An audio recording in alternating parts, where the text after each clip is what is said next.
soy el doctor Alan de León, junto con mi compañero Alexis Trejo, residentes de segundo año de medicina interna. Vamos a hablar de las pruebas de función pulmonar en el contexto del trasplante de células hematopoyéticas.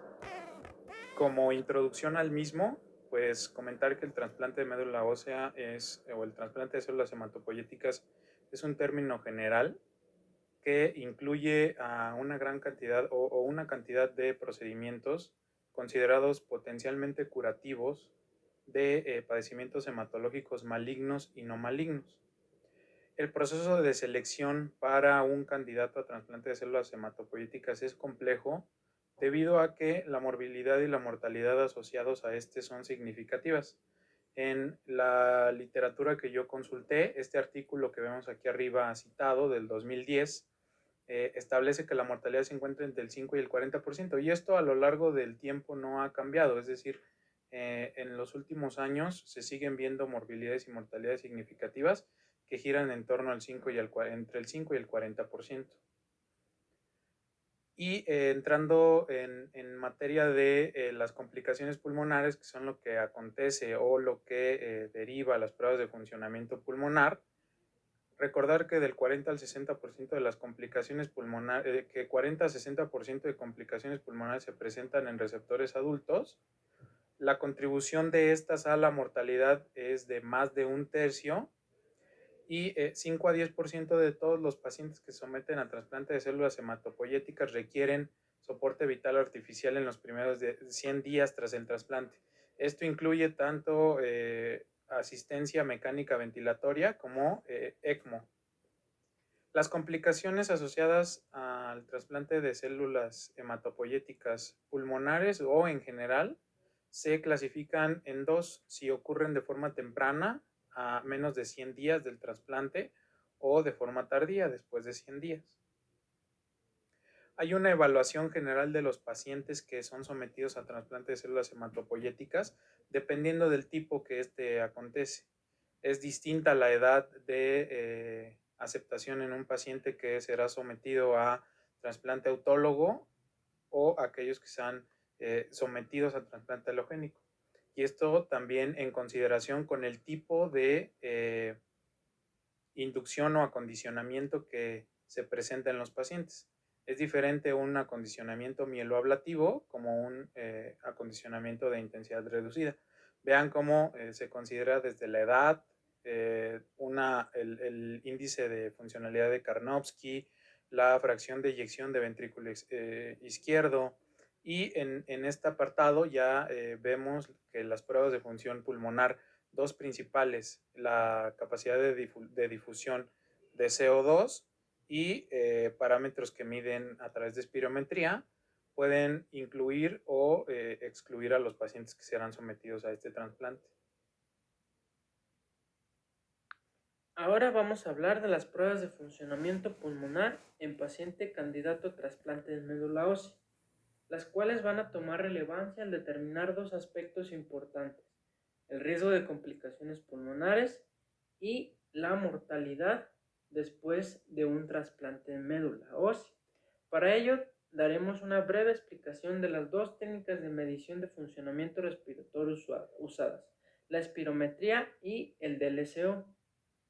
La espirometría es una prueba de funcionamiento respiratorio que evalúa las propiedades mecánicas de la expiración y mide la cantidad de aire que puede ser exhalada desde un punto máximo de inspiración, de manera que va a medir capacidades y volúmenes respiratorios que van a ser útiles para el diagnóstico y el seguimiento de patologías respiratorias. Para ello debemos de repasar conceptos importantes. En esta gráfica nos muestra tanto los volúmenes y capacidades que se presentan en la dinámica respiratoria. En el eje de las X tenemos el volumen pulmonar y en el eje de las Y el tiempo. Primeramente, en cuanto a los volúmenes, tenemos el volumen corriente, representado en la parte central, el cual va a ser el volumen que respiramos normalmente en reposo, que es aproximadamente de 500 mililitros. Después vamos a tener el volumen de reserva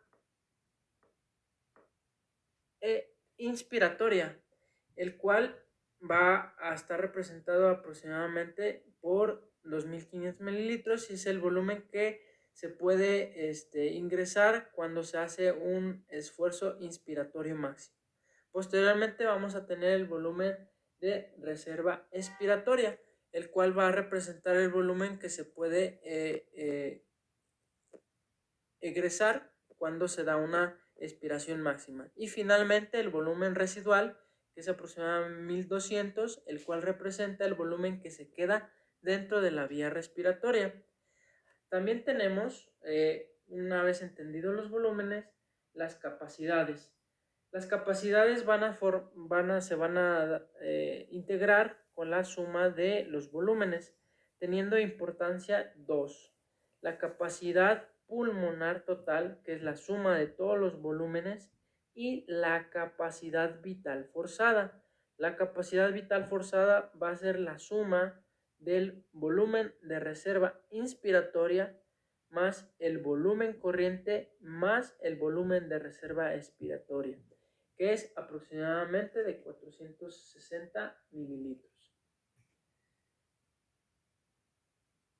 Una vez comprendido esto, aquí les mostramos dos tipos de gráficas, en las cuales la primera, en la parte superior, tenemos nos muestra la relación flujo-volumen del ciclo de exhalación-inspiración. Es una gráfica donde nos muestra la exhalación, la relación que existe, y tenemos dos parámetros muy importantes. El volumen expiratorio forzado en el primer segundo y la capacidad vital. En esta otra gráfica, en la gráfica inferior, nos muestra la dinámica de exhalación, en donde está en relación al tiempo y el volumen. Aquí el volumen de expirado forzado en el primer segundo y el volumen del volumen de capacidad vital. Estos dos conceptos van a ser muy importantes para poder comprender el resultado de la espirometría, siendo que la capacidad vital forzada es el máximo volumen de aire que puede exhalar un individuo de manera forzada a partir de una inspiración máxima, y el volumen expiratorio forzado en el primer segundo se define como el máximo volumen de aire exhalado en el primer segundo de la maniobra de la capacidad vital forzada. De manera que también podemos obtener una relación entre el FEB1 y el FEBC, que esta relación es la fracción de la capacidad vital forzada que es expirada en el primer segundo de la maniobra. Es decir, si tenemos una FEB de 4.6 y una capacidad vital forzada de 5.1, nuestra relación va a ser de 0.9 y se va a representar como un 90%. Y con ello podemos interpretar los resultados. Sin embargo, para poder interpretar los resultados en la espirometría, existen dos conceptos fundamentales, que son los criterios de aceptabilidad. Los criterios de aceptabilidad se dividen en dos. Un inicio adecuado. Para que una espirometría sea válida, tiene que tener una gráfica como se muestra aquí a la izquierda, con una elevación abrupta, ¿sí?, en la curva y vertical en la curva flujo-volumen, y que sea de forma triangular, de manera que también tenga, al extrapolar el volumen, que sea menor a 150 mililitros, como lo mostramos aquí. Y también tiene un criterio de determinación, que va a ser que el paciente exhale por lo menos 6 segundos. También tenemos criterios de aceptabilidad, de repetibilidad. Pero antes vamos a mostrar los artefactos que se pueden presentar durante esta técnica, como lo es el cierre glótico. Aquí una curva normal sería de este tipo, pero cuando hay un cierre glótico se nos representaría de esta forma, o la presencia de tos, esfuerzos que no sean, que sean variables, que no sean de la misma consistencia y, perdón,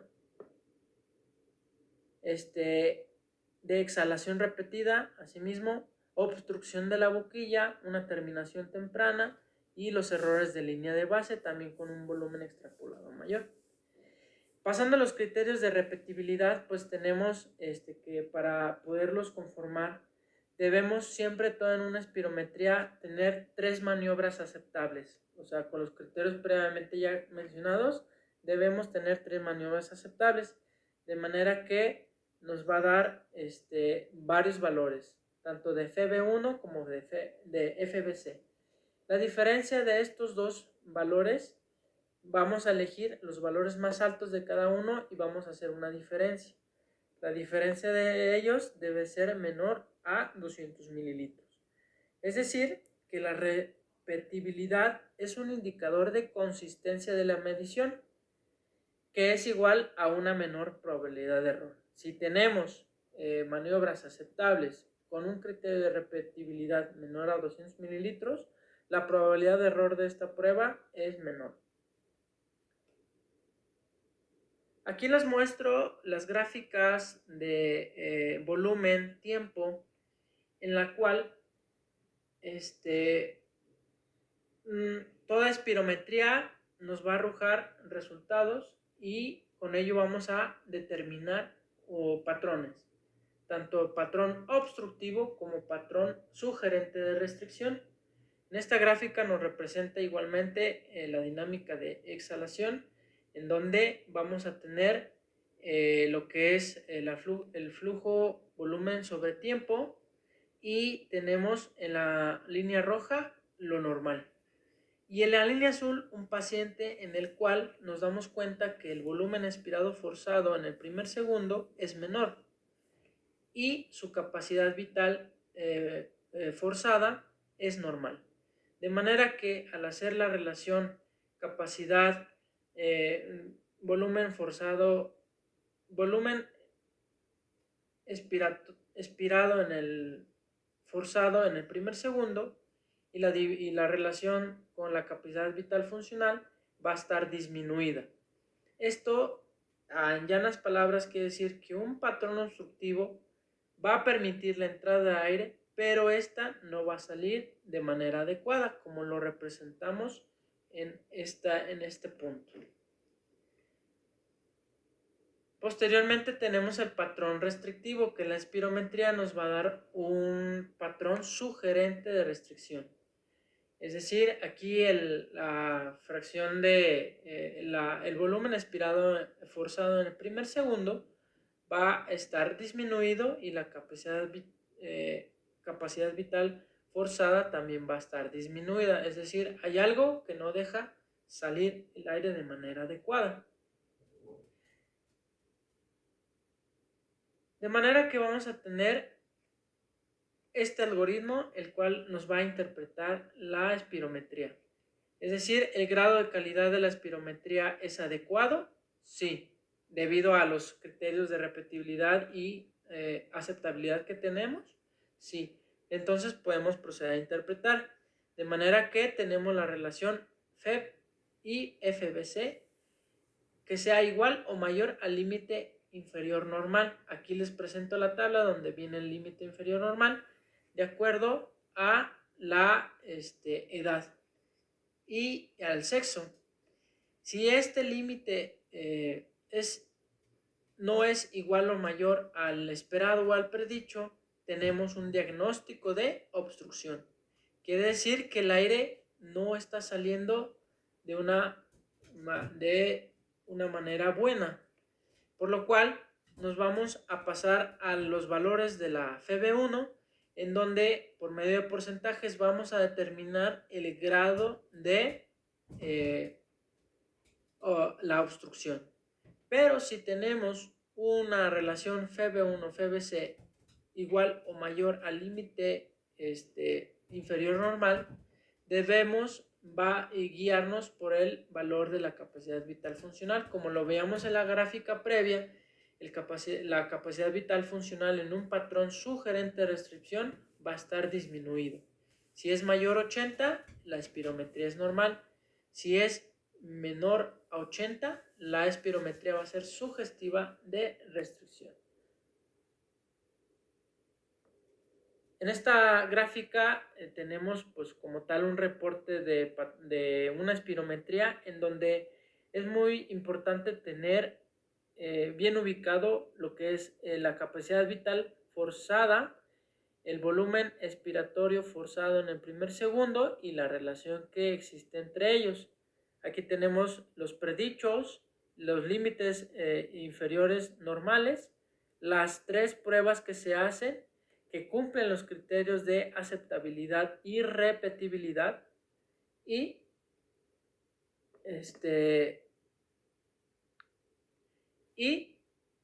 nos dan los valores de la mejor prueba. El objetivo de tener estas tres mediciones es para obtener la mejor prueba. Y aquí tenemos los valores.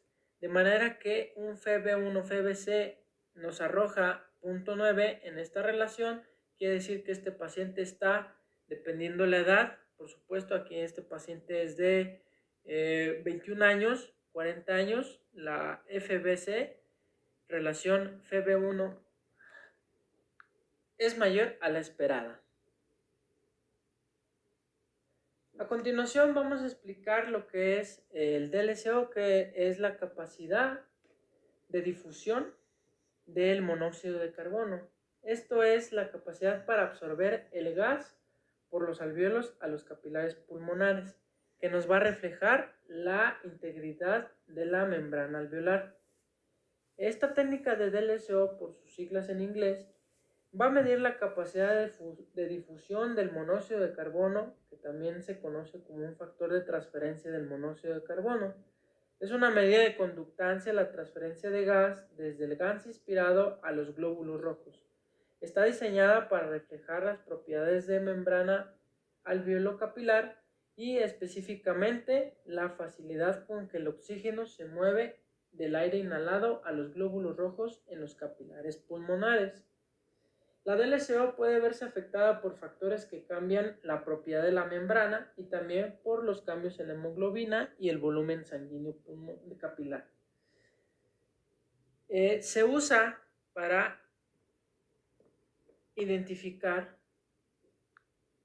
generalmente para identificar las causas de disnea o hipoxemia y en pacientes que tienen alto riesgo de hipertensión pulmonar y la vigilancia del funcionamiento respiratorio. Pero también una aplicación muy común del DLCO es para determinar la detección de una enfermedad pulmonar intersticial leve o temprano preclínica en pacientes con alto riesgo, incluido a aquellos pacientes que tienen terapia con irradiación a tórax o uso de quimioterapia o también el uso de fármacos con toxicidad pulmonar. Es por ello que este tipo de técnica de funcionamiento respiratorio lo vamos a tener presente en cuanto a la evaluación del paciente de trasplante de médula ósea y nos va a dar la detección y la progresión de la enfermedad pulmonar intersticial. A continuación les vamos a mostrar un video en el cual nos muestra la técnica del DLCO. Good DLCO tests. Hello and welcome to this educational movie. Thank you for taking the time to watch this short video. After watching this video, you will know how to perform a test that will show how well you can take up oxygen through your lungs. The lung function test is dependent on your cooperation, and your doctor is very thankful for your effort. It is normal that the test is performed multiple times in order to achieve an optimal quality. To perform right on the test, you will now have to breathe normally for a few breaths. Then, exhale completely. Then, when instructed, inhale deeply and quickly and hold your breath for 10 seconds. Then, exhale quickly for about 3 to 5 seconds. Then you will have to inhale again to stop the test. The lung function test explained does not have any side effects, and is completely safe. The nose clip is important to make sure no air leaks through your nose while performing the test. Please sit up straight with both feet flat on the floor. Please place your teeth around the mouthpiece and close your lips. Do not bite or block the mouthpiece with your tongue or teeth, and keep your lips sealed. Now, please breathe normally in the beginning.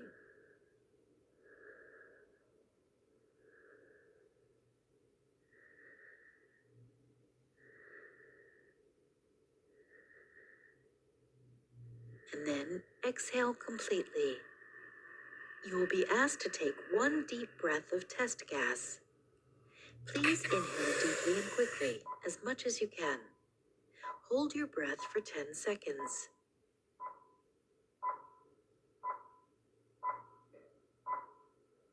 Exhale quickly for about 3 to 5 seconds. Now, please inhale again in order to stop the test. Well done. You now learned how to perform a DLCO test.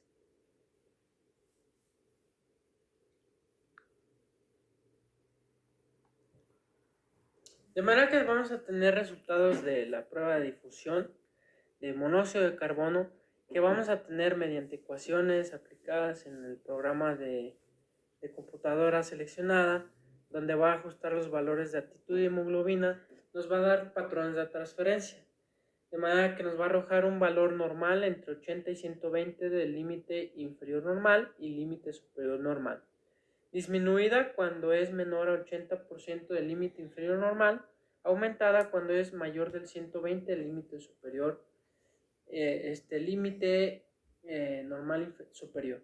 Y la gravedad, en cuanto si tenemos una DLCO disminuida, tenemos que en base al límite inferior normal hasta un 60% se considera leve, de 40 a 59% moderada y grave menor de 40%. Y aquí vamos a mostrar la evidencia que se hay con el uso de estas pruebas de funcionamiento pulmonar aplicadas en el paciente con trasplante de médula ósea. Diferentes autores en diferentes ensayos clínicos con diferentes outcomes nos muestran que, por ejemplo, el estudio que realiza Badier, que compara la quimioterapia y la radiación pulmonar, nos muestra que al hacer pruebas de funcionamiento pulmonar post trasplante no modifica los parámetros de espirometría. Con Gallie nos da, o el outcome es factores de riesgo pretrasplante para el desarrollo de complicaciones pulmonares, y demuestra que un TLCO bajo con un FEP pretrasplante se asocia a complicaciones como hemorragia, daño alveolar difuso y el desarrollo de CIRS. Con Bello, el outcome es el desarrollo de enfermedad veno-oclusiva, y demuestra que una DLCO menor a un 70% tiene un significativo riesgo para desarrollar una enfermedad veno-oclusiva, que es una de las complicaciones que más adelante se van a mencionar. Y estamos con la evidencia que tiene Clark, donde analiza los factores de riesgo que llevarán a una obstrucción crónica al flujo, en donde demuestra que una prueba de pretrasplante, la relación FeB1-FeBC menor a 0.8, dobla el riesgo de disminución del flujo de aire posterior al trasplante. Y Crawford, donde va a evaluar la mortalidad, en la cual menciona, o su resultado está en relación a que obteniendo una FeB menor a 78% y una DLCO menor a 52%, se va a asociar a una mortalidad temprana. A continuación, tenemos este estudio realizado por Peinemann, el cual realiza pruebas de funcionamiento pulmonar pretrasplante y asocia la relación entre falla respiratoria y mortalidad después del trasplante de médula ósea, en donde nos muestra pues aquí la siguiente gráfica, en la cual este estudio toma una relevancia total porque establece primeramente los grupos o una categoría de grupos en base al resultado de la espirometría y del LSO, en donde vamos a tener el grupo normal con un riesgo intermedio, moderado o severo, y les da un puntaje pretrasplante de las pruebas de funcionamiento pulmonar y los clasifica en grupos. A esto les da seguimiento a años posterior al trasplante y demuestra que con una P significativa en cuanto al valor del volumen expirado forzado en el primer segundo y los resultados de DLCO, encuentra la relación entre la probabilidad de supervivencia y en relación al tiempo por trasplante, arrojando con un valor estadístico significativo que a menor valor de las pruebas existe un riesgo elevado de mortalidad. De manera que esto demuestra que existe un riesgo elevado de tener falla respiratoria y mortalidad cuando existe una prueba normal de funcionamiento respiratorio. Y esto nos lleva a la conclusión de la importancia de la espirometría y las pruebas de funcionamiento respiratorio, que una medición pretrasplante es importante ya que nos dirá el riesgo que se tiene de tener complicaciones post-trasplante. De esta manera se pondrá en la balanza los beneficios del trasplante de médula ósea contra las complicaciones pulmonares.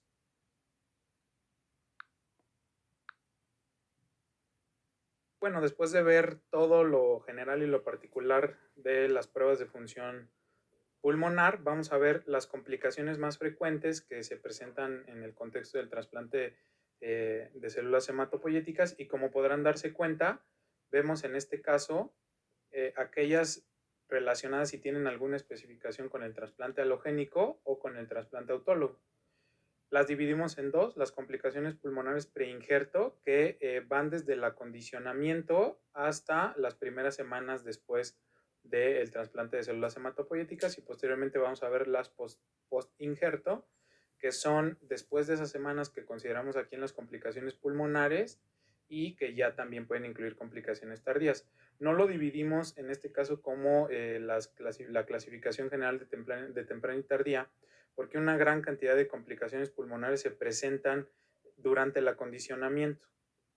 Tal es el caso de la neumonía bacteriana. La neumonía bacteriana es, sin lugar a dudas, la complicación pulmonar más común temprana y que tiene ciertos factores de riesgo para su desarrollo. La mucositis y el grado de esta, la neutropenia y la linfopenia. Las manifestaciones son similares a cualquier otro paciente que presenta neumonía bacteriana. En los estudios de imagen, pues hay una zona de consolidación que puede ser focal o, si se presenta de forma típica, el diagnóstico se realiza mediante estudios microbiológicos, y lo más importante en este aspecto es determinar que la mayor cantidad de pacientes que presentan neumonía bacteriana pues es una neumonía considerada nosocomial, y por lo tanto son los gram negativos los microorganismos relacionados.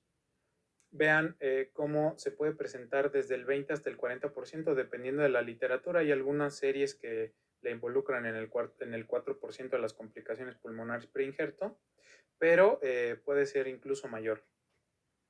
La neumonía por hongos se asocia con la prolongación de la neutropenia, la exposición a hongos endémicos, infección previa por hongos invasores en el contexto de tratamientos previos a una leucemia, por ejemplo. Hay una triada que solo se presenta en el 10% de los pacientes, que es fiebre, dolor pleurítico y hemoptisis, pero que sin lugar a dudas tenemos que conocerla como un diagnóstico diferencial. En la imagen, posteriormente vamos a ver una imagen tomográfica, hay zonas de opacidad focal nodulares, y algo que es característico es el signo del halo y el signo del halo inverso. Vamos a ver posteriormente en las imágenes qué traduce esto. Las pruebas microbiológicas para su diagnóstico son amplias, directas o indirectas, como el galactomanano sérico o a través de un lavado broncoalveolar en el contexto de aspergilosis, por ejemplo, o el cultivo de cándida en un lavado broncoalveolar.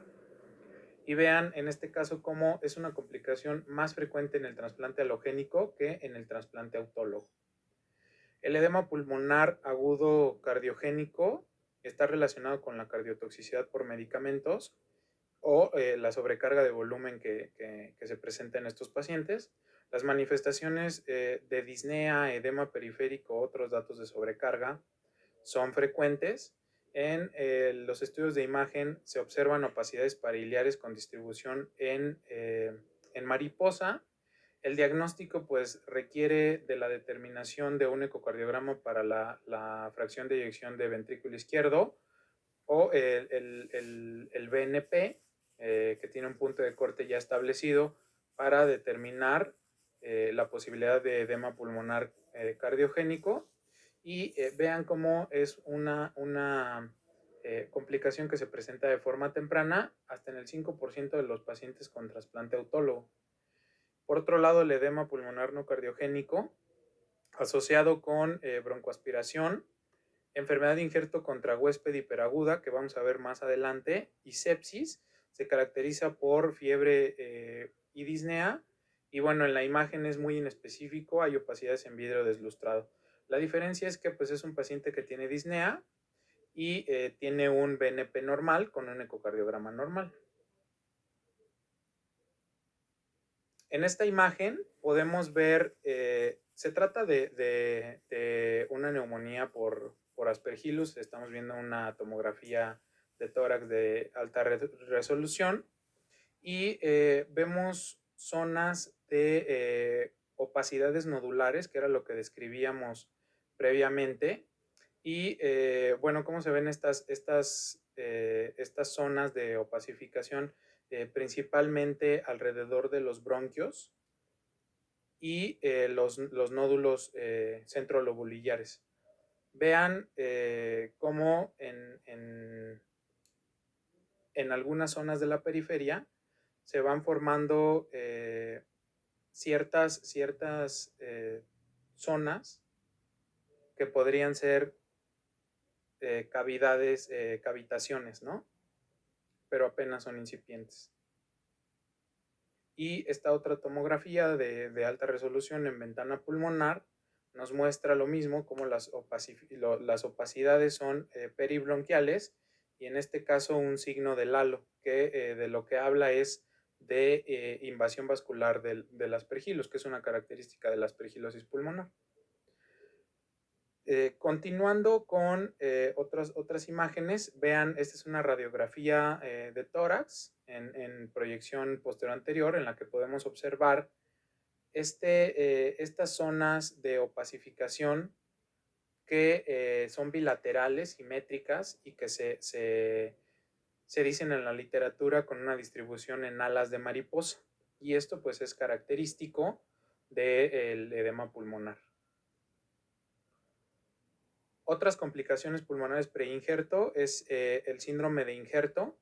El síndrome de injerto se asocia con la recuperación de los neutrófilos. Es por eso que es una complicación temprana que se presenta de 7 a 11 días tras el trasplante de células hematopoyéticas.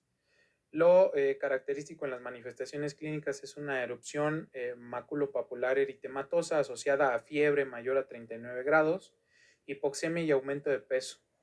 En los estudios de imagen se observa opacificación bilateral en vidrio deslustrado con consolidación iliar. Como podemos ver, es una imagen que puede ser sin o considerar algunas otras etiologías, pero el diagnóstico se realiza con biopsia de piel y lavado bronquialveolar. El lavado bronquialveolar se utiliza porque vamos a ver cómo en una gran cantidad de complicaciones pulmonares asociadas al trasplante de células hematopoyéticas hay que excluir infección.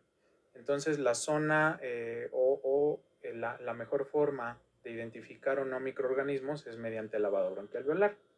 Es una complicación rara en el trasplante halogénico, pero frecuente en el trasplante autólogo.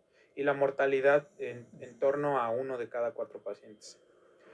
La enfermedad de injerto contra huésped hiperaguda se relaciona con el desajuste entre el receptor y el donante del HLA. Es una complicación que ya no se presenta a menudo en los trasplantes de células hematopoyéticas por todos los estudios que se hacen previo a la aplicación de este tratamiento, pero sí se presenta en los primeros 14 días por definición tras el trasplante. También tienen erupción cutánea, dolor abdominal, diarrea, hiperbilirrubinemia, es decir, es una complicación sistémica, pero que en el 88% de los casos afecta pulmón. En los estudios de imagen se ve lesión pulmonar aguda como si se tratase de un síndrome de insuficiencia respiratoria aguda con opacidades en vidrio deslustrado difusas. La biopsia de piel y el lavado bronquialveolar para excluir infección también son importantes en estos casos. Una de las complicaciones más temidas por su alta mortalidad es la hemorragia alveolar difusa. Esta se relaciona con la infección pulmonar, la edad mayor de 65 años, la radiación corporal total y la enfermedad de injerto contra huésped. Se suele presentar a las 2 semanas de el trasplante de células hematopoyéticas y se correlaciona con disnea, taquipnea e hipoxemia. En los estudios de imagen hay opacidades parchadas o difusas, también es difícil determinarla por imagen. Sin embargo, es característico que en el lavado bronquialveolar haya un retorno hemático o bien que haya más de 20% de macrófagos cargados con hemosiderina en el citológico del lavado bronquialveolar. En el trasplante halogénico se presenta menor a 1%, pero en el autólogo hasta en el 2%, y la mortalidad ronda por encima del 80%. Aquí vemos esta tomografía de alta resolución en un corte axial. Vean cómo las imágenes son, sin lugar a dudas, inespecíficas. Hay una gran cantidad de zonas de vidrio deslustrado peribronquiales, pero en estos casos es importante determinar que pues es más bien el resultado del lavado bronquialveolar lo que nos va a dar el diagnóstico. Vamos a ver las complicaciones pulmonares post-injerto. En este caso siguen siendo también las infecciones pues muy importantes. Estas se relacionan también con el tratamiento de la enfermedad de injerto contra huésped que puede presentarse o bien con el tratamiento inmunosupresor propio del trasplante. La neumonía bacteriana en estos casos, a pesar de que se puede presentar de forma similar a otras neumonías bacterianas, vean cómo ya los microorganismos son los que causan neumonía tanto en el paciente con trasplante o como en el paciente que no está trasplantado. La tuberculosis pulmonar ya es importante en estos pacientes, del 1 al 3% de los trasplantes halogénicos o menor a 1% en el trasplante autólogo. Es mayor la incidencia en pacientes que tienen en zonas que tienen alta prevalencia de tuberculosis, y algunos otros factores de riesgo se relacionan con la irradiación corporal total en el acondicionamiento previo al trasplante, el tratamiento de la enfermedad de injerto contra huésped crónica, y se presenta de manera tardía después de 320 días en promedio del trasplante. La imagen pues es un patrón miliar generalizado y el diagnóstico se realiza mediante vaciloscopía, cultivo de esputo y lavado bronquialveolar, es decir, las dos primeras relacionadas también en el paciente que no está inmunocomprometido, que no está trasplantado, y la última pues porque es una de las herramientas que nos ayudan a dilucidar la mayoría de las etiologías de las complicaciones pulmonares. La neumonía por citomegalovirus ya es importante en esta etapa y se relaciona cuando un receptor seropositivo recibe células hematopoyéticas de un donante seronegativo. La tos, la fiebre y la disnea siguen persistiendo en estas complicaciones y los estudios de imagen son inespecíficos. El diagnóstico se realiza con serología y PCR para citomegalovirus y es una complicación más frecuente en el trasplante halogénico en comparación con el trasplante autólogo. La neumonía por hongos se relaciona con la enfermedad de injerto contra huésped, con la prolongación de las citopenias, la infección por citomegalovirus y la dosis de glucocorticoides que se esté utilizando. Igual que en las complicaciones pulmonares preinjerto, se caracteriza por opacidades focales nodulares y el signo del halo, que comentábamos que era resultado de la invasión vascular que presenta el Aspergillus en este caso, y el diagnóstico es igual, por pruebas microbiológicas. El síndrome de neumonía idiopática se asocia con la intensidad del acondicionamiento, es mucho más frecuente en el acondicionamiento mieloablativo que en el no mieloablativo o en la intensidad reducida, y se relaciona con el estado funcional y la radiación corporal total.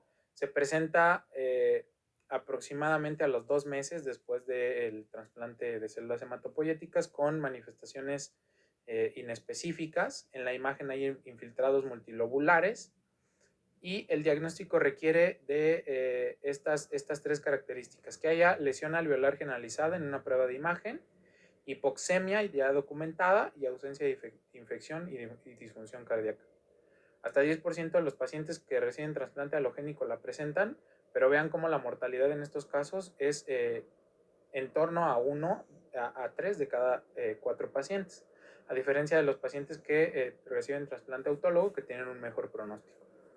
La neumonía organizada criptogénica está relacionada con irradiación, infección previa por citomegalovirus, enfermedad injerto contra huésped y el trasplante de células hematopoyéticas de sangre periférica.